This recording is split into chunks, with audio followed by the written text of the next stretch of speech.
Des tirs au camp de gendarmerie d'Agban qui signalent la présence des terroristes. Un bus pirate est pris en otage.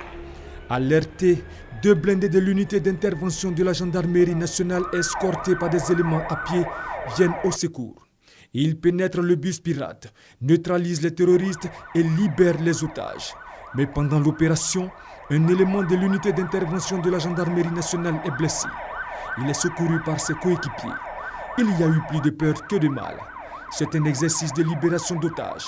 Il a été présenté au ministre français des Affaires étrangères et de l'Intérieur Jean-Marc Ayrault et Bernard Cazeneuve, venus exprimer le soutien et la solidarité de leur pays à la Côte d'Ivoire, frappé dimanche dernier par une attaque terroriste. Accompagné du ministre d'État, ministre de l'Intérieur et de la Sécurité Ahmed Bakayoko et des ministres des Affaires étrangères et de la Défense Albert Mabito Akers et Richard Donvaï, les hôtes de la Côte d'Ivoire entendent approfondir la coopération dans le domaine de la formation des forces de défense. Cette coopération est très élevée, que le niveau est de grande qualité et cette coopération porte en premier lieu sur la formation.